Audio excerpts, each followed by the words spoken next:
Hi there, John Miller, osteopath here again. I'm going to give you an exercise today. It's known as the Superman or the bird dog.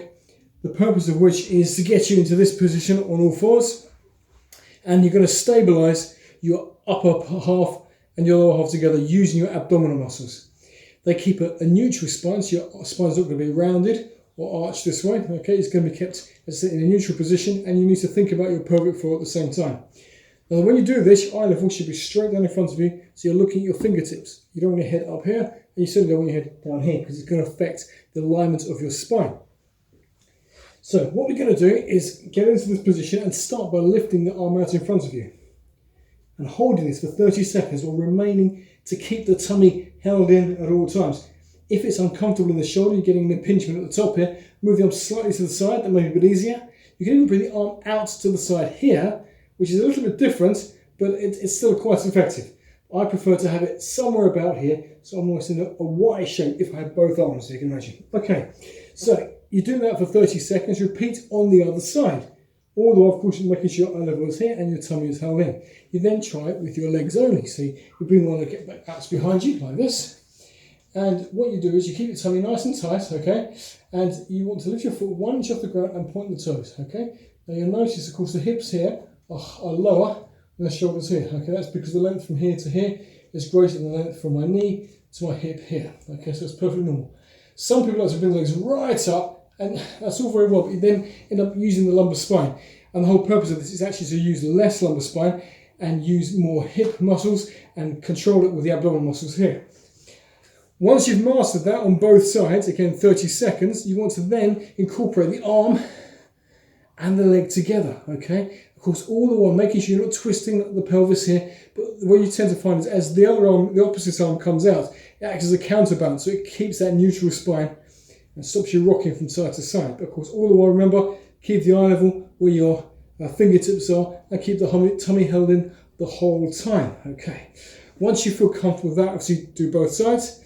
Then you can start putting movements into there. Now what I like to do here is I like to bring my knee up and I bring my arm down like this, and I do a bit of a crunch. I really squeeze the rectus muscles together. So we're not just working the transversus abdominis, which holds everything in, but we're now working the rectus as we bring the knee and the upper part of the body together, and to some extent the obliques as well. So you want to transition from here to here, and from here to here. I'll do it further back so you can see my arms a bit better. So I start here, same position, I crunch down, and you're allowed to bring your head down first a little bit, and bring back up again, and down, and up again, and down, and up again. And you want to try and do this for as many reps as you can comfortably do. You're probably looking at about 10 to 20 repetitions, okay? But however long you do it for, it's best to do it for time under tension. So if you had a clock in front of you, and you were, say, doing 30 seconds for every exercise, you can then do the same thing for this exercise. It doesn't matter how many reps, you just count how many you do from 1 to 30 seconds, and that should be sufficient. What I like to do next after that is put a bit more rotation through, and we just encourage that movement through here. So there's a technique that's often known in some circles as threading the needle. So again, you're back into this position again, and what you do now is you take your hand and you simply slide the arm through like that, okay? You can let the elbow bend a little bit. Some people like to keep it straight, okay? You can do that.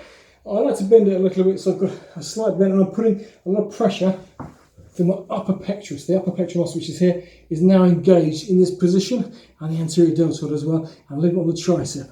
And then you come back through again, and you drop down, and back through again. And the purpose of this, of course, is to put rotation through your upper spine. The movement is coming from the top and winding down, and from the top, like so, and going through it. Oh, that's it. And reach around as far as you possibly can to increase the range of motion. Sometimes you can make this a bit more fun by adding weight. Now this is a 2.5 kilogram weight. It may actually be too much weight for me.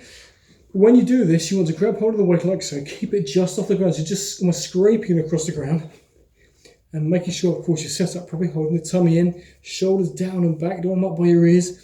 And as you bend down, you stretch through like that. So you can see the weight is still off the ground, and your pec at this point should be on fire. And then you come back up again to the upright position, and through, and up, and through, and up. And to make it even more interesting, you then add a lateral extension as well, okay? So you're working now the rear delts. So we drop through for an isolated contraction on the pecs. You can hold this for about 10 seconds if you like, and then just come back up again, and reach out to the side and hold the weight there. Okay, making sure, of course, your shoulders are not up around your ears, you're not doing this. Nice neutral position for the shoulders as well. And down again, and through, and up, and to the side, okay? And hold that again for another 10 seconds. Same thing on the other side. Starting like this, with the weight, slide, actually I'll do it here for you to see a bit better. Stop the weight, slide through like that. Come back up again, and lift to the side, like that. I'm turning my head to look at the hand. You can do that if you like, providing your neck will let you and it's comfortable. And drop down, slide through, and hold, and back up again. And so, of course, all the while, make sure your tummy is held in. You don't want to forget about your stomach once you're bringing the weights into play, because otherwise the weight's going to go straight onto your back, and it's probably going to irritate things down here. Okay? So the emphasis is all about loading up this area, working from the top down. Okay, but give that a try. See how you go with that one. You should get some nice, a good pump, certainly in your chest and your rear delts once you've done all that, because it's not just a core exercise, it's very much a full body exercise. Good luck with it, and let me know how you get on. Speak to you soon.